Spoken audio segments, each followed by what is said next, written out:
예, 안녕하십니까. 제가 오늘 대구에서 이제 올라오면서 이 사전투표를 사실 할 시간이 없어요. 우리 캠프에 있는 사람들은.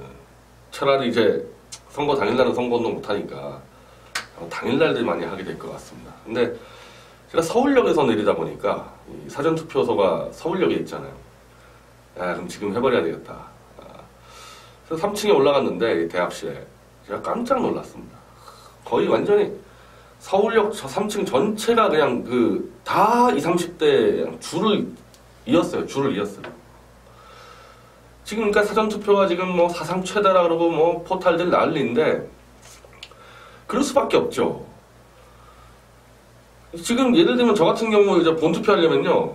저는 강화도로 가야 됩니다. 그러면은 투표 웬만하면 안 하죠. 물론 저야 지금 뭐 조원진 후보의 참모니까 저는 가겠지만은 웬만하면은 웬만히 내가 이 사람에 대한 확신이 없으면은 내가 강화도까지 가서 저 사람 투표해? 안 해버린단 말이죠. 근데 그게 지금까지 젊은 20, 30대의 아마 투표 행태였을 겁니다. 그냥 가볍게 할 수 있으면 하는데 뭐 굳이 저렇게 좀 먼데 가서 아니면 또 이제 그날 휴일인데 투표를 해? 그래서 젊은 층 투표율이 좀 낮았던 거 아닙니까? 대개 이제 노년층 비해서. 근데 이거를 완전히 이제 바꿔버린 게 사전투표 제도죠. 그냥 가까운 데 가서 해버리면 되잖아요. 아무 때나. 즉, 사전투표는 젊은 층의 투표율을 크게 올리는 이제 아마 기반이 됐는데, 저는 이건 사실은 잘못된 제도라고 봅니다. 전 세계에서요, 투표 시간을 거의 다 9시부터 저녁 6시까지 딱 하루만 하는 이유가 있는 겁니다. 지금 우리는 3일 동안 투표하는 거예요, 따지면은.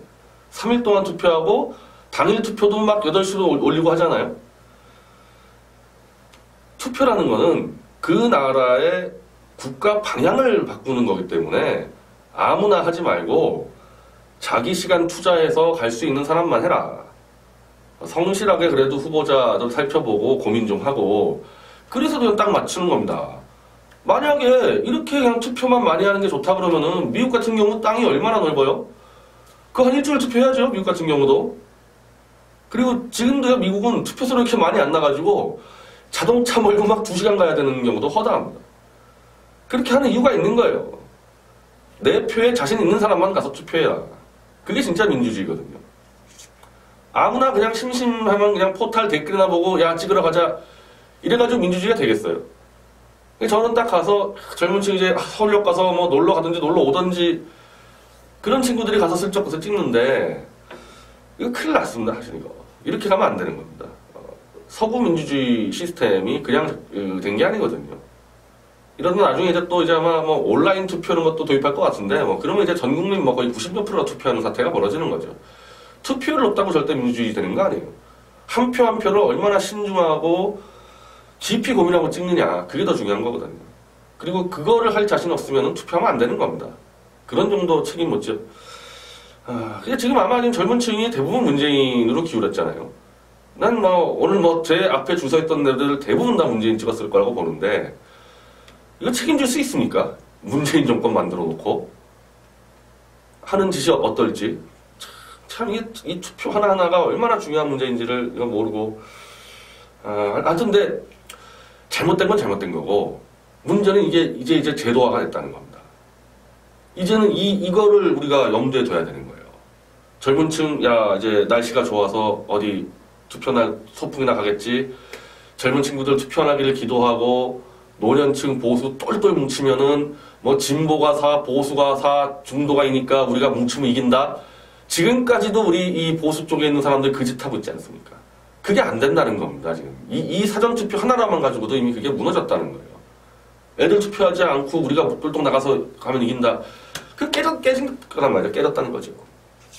자, 사전투표 지금 이틀째 이제 1시간 남았는데, 전남이 30%로 최대, 그리고 대구가 19%가 최저. 평균은 지금 한 24에서 25 정도. 자, 이거 어쩌렵니까? 제가 분명히 이 말씀드렸잖아요. 원칙과 정정당당하게 승부하지 않으면은 얼기설기 긁어모았다가는 우리 지지층이 투표를 안 나간다고. 그게 제일 문제거든요. 무슨 보수 분열 그런 게 중요한 게 아니라는 겁니다. 저기 보세요. 좌익은 벌써 세 갈래로 분열됐잖아요. 문재인, 심상정, 안철수로. 투표를 왜 놓겠어요, 저쪽에? 자기가 걸맞는 후보를 찾아가서 투표를 하기 때문에 투표층이 엄청나게 광범위하게 넓어지는 거죠. 우리는 자, 조원진 후보 있지만은 정말 한 최근 일주일 동안 그 홍준표에 주선 보수파리들이 하도 거짓 음해를 많이 해놔서 사퇴한 줄 알고 사람도 있어. 사퇴한 줄 알고 사람. 그리고 심지어 우리 당원인데 해외에 있는 분이 오늘 저한테 문자가 와서 문재인 지지 선언한 거 맞냐, 조원진 후보가. 이런 거짓 음해를 하고 있습니다, 이 보수파리들이.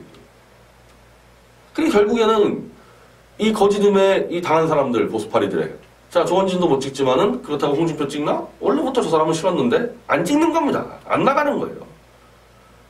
이영작이나 이런 사람들 보세요. 이런 사람들 뭐 보수가 똘똘 뭉치면 이길 수 있다. 똘똘 뭉칠 수 있는 그 상품을 제대로 내야 되는 거지. 완전 쓰레기 같은 그 상품 하나 갖다 놓고 똘똘 뭉치면 이긴다.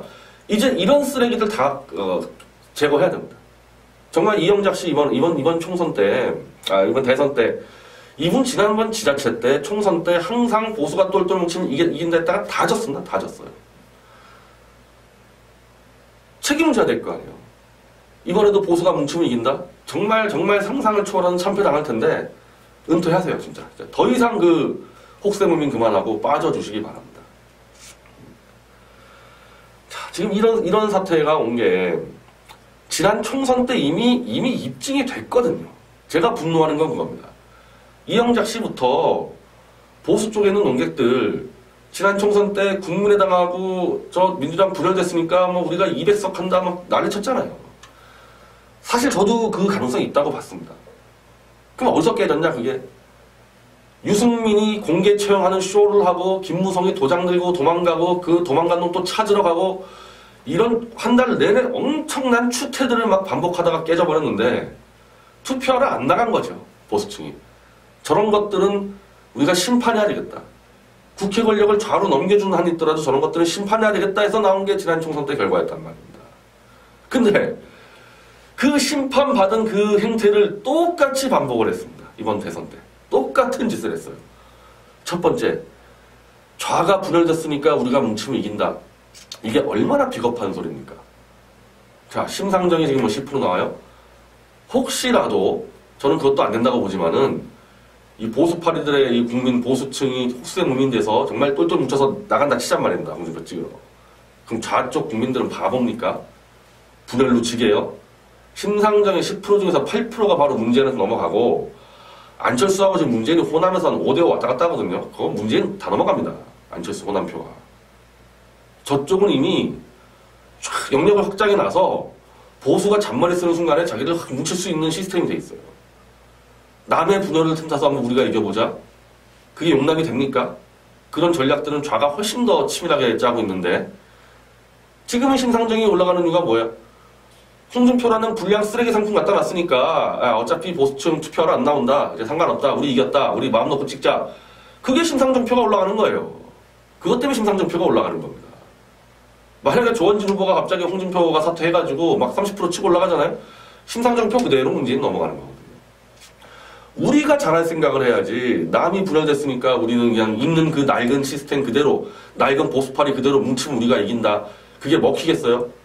이 젊은 층 지금 오늘 그 서울역 가서 투표하는 거 보십시오. 단 하나도 개혁이 안 된 겁니다. 총선 이후에. 아니 그것도 그렇습니다. 탄핵을 우리가 얼마나 반대했습니까? 그거 다 알죠 세상. 좌쪽 던지는 유권자들도 야 태극기 부대 정말 탄핵 진실 위해서 싸운 건 안단 말이죠. 우리 주장에 동의하든 동의하지 않든. 근데 탄핵 이 진실 밝히겠다고 앞장선 사람들이 손상대 사회자, 김평우 변호사, 홍준표 지금 탄핵세력 오는다 이제 입당시키겠다 막 탄핵세력 받고 있는데 거기 가서 막 찬조 연설하고 얼마나 좌익들이 손가락질 하겠습니까? 저 김평우나 손상대 이런 자들, 권영애 대표 저거 봐라 저것들 탄핵 진실에 대해서 아무 관심 없었고 처음부터 권력에 주술려고 그랬다. 혹시라도 박근혜 대통령 탄핵 기각돼서 돌아오면은 한 자리 하려고 했던 놈들 아니냐. 그러니까 바로 탄핵에 대해서 주범들을 다 받아들이고 있는 홍준표한테 기어 들어가는 거 아니냐. 그렇게 찍히잖아요. 남들 눈이 있는 거예요. 설사 안 되더라도 우린 끝까지 대통령 탄핵에 대해서 진실 밝히겠다. 이렇게 나갔을 때 중간 정도에 있는 국민들이 보는 시선과 재빠르게 홍준표한테 줄 서가지고 지금 홍준표가 돌아다니면서 무슨 탄핵 진실을 밝히고 있습니까? 아니 탄핵 진실 밝히는 게 자기가 집권해야지만 밝힐 수 있는 거예요? 그 당에다가 지금 당장 탄핵 진상규명위원회 설치하면 될 거 아닙니까? 이 당에다가 지금 선대위 아래다가 하도 되고 그거 안 하잖아요. 그거 무슨 얘기겠어요? 안 하겠다는 얘기예요. 홍준표 본인도 대권에서 자기가 질 거 뻔히 알고 대충 한 25%에서 선거비 보전받고 문재인한테 잘 보이고 대법 무죄 받으면 되는 사람이죠. 자, 그럼 홍준표 떨어지면은 그럼 그 당에서 지금 탄핵 진상규명위원회 설치할 수 있습니까? 이미 탄핵 세력이 다 들어왔는데요. 12명이. 그 사람들이 바보예요. 그거 할 수 있게 내버려 두게. 이번에 태극기 파리들 다 이제 가서 선대위 때 이용당하고 또 토사구팽 당합니다. 결국에는 보수가 정권을 잃고 대선까지 참패하는 이 과정이 뭐냐? 쓰레기 낡은 기회주의 보수 척결을 못했기 때문에 그래서 어쩔 수 없이 다가오는 패배인 겁니다. 탄핵을 왜 당했어요? 탄핵을? 정부기 했다? 아니 김무성, 유승민만 가만히 있었으면 탄핵이 어떻게 됩니까? 김무성, 유승민 보수 아니에요? 보수 기회주의자들을 척결 못했기 때문에 탄핵이 벌어진 겁니다. 근데 지금 또 그 기회주의자들과 손잡고 있어요. 또 그 기회주의자들과. 그래놓고 대선을 이긴다? 자, 이건 이번 기회에요. 다 책임을 물어야 됩니다. 이 사태까지 오게 되는 데에서 이번 정말 좋은 기회였거든요. 횃불당의 기회주의자들을 완전히 심판할 수 있는 절호의 기회를 놓치게 만든 이 주범들, 이 보수파리들 정말 다 끝장내야 돼요. 그나마 우리 조원진 후보하고 새누리당이 보수의 마지막 남은 정신과 자존심 지키고 있는 겁니다. 몇 표가 나오는 게 중요한 게 아니에요. 노아의 방주가 있다는 게 중요한 겁니다. 그래야지 대선 이후에 뭘 할 수가 있는 거예요. 뭘 할 수가. 나경원하고 장제원하고 같이 태극기 들고 어깨 동무하고 있다가 5월 9일 전까지 같이 홍준표 찬양하고 있다가 5월 10일부터 갑자기 나경원 너 척결하겠다. 그 말 참 하겠습니다. 지금 이 태극기 파리들. 탄핵의 진실은 이제 저 횃불당에서는 끝난 거예요. 탄핵 세력과 같이 어깨동무하고 태극기 흔든 순간에 끝난 거예요. 완전 사라진 거예요. 완전 사라진 거. 막판에 합류한 김평우 변호사 막판에 막차 타가지고 그분까지 다 휩쓸려 간 거죠. 그래놓고 뭐 5월 11일에 또 탄핵 진실 제가 다른 방송에서 하겠지만은 제가 이번에 하여튼 대선 때 얻은 큰 소득은 정말 보수 기회주의자들을 척결하지 못하는 그래서 보수 패망을 막지 못한 보수 파리들의 정체가 다 드러났기 때문에 5월 10일 이후에 우리 새누리당이 중심이 돼서 충분히 할 수 있다. 지금까지 저런 자들이 중간에 껴 있었으니까 아무것도 안 된 거거든요. 횃불당의 노비들 전화 한 통만 주면은 무릎 꿇고 기어다니는 그런 노비들이 중간에 껴 있었으니 어떻게 보수가 혁신됐겠습니까? 다 빠졌어요. 다 빠지고 강력한 이 진지가 구축됐기 때문에 오히려 대선 이후에 저는 큰 판을 벌일 수 있다는 자신감이 있는 거 하나와 지금 문재인의 이 비리 전부 다 국민의당이 캐고 있습니다. 홍준표요? 받아먹는데 급급합니다. 네. 대법원 재판 앞둔 사람이 차기 대통령 유력한 비리를 어떻게 캡니까? 죽으려고 환장했습니까? 홍준표 감옥이에요 지금. 그러니까 국민의당만 다 캐고 있는 거예요. 문재인 아들 비리 전부 다 국민의당이 다 파헤쳤어요. 그러면서 문재인과 각을 세우면서 국민의당의 호남 세력이 우클릭을 들어왔다는 겁니다. 좌에서 시작했지만은 자연스럽게 우클릭이 들어왔어요. 자, 보수 개혁을 할 수 있는 진지 구축한 거, 호남에 우클릭 세력이 생겼다는 거. 저는 이게 큰 힘이라고 생각합니다. 대한민국에. 그리고 대선 이후에 제가 또 따로 방송하겠지만은 문재인 정권 반드시 탄핵시켜야 돼요. 올해 안에. 그리고 그 힘을 갖출 수 있다. 호남이 우클릭했고 보수 쓰레기들이 다 나가 떨어지면서 정말 개혁 보수가 진지가 구축됐다. 새누리당에서. 그 둘의 힘으로 국가를 지켜내야 되는 상황입니다. 예, 감사합니다.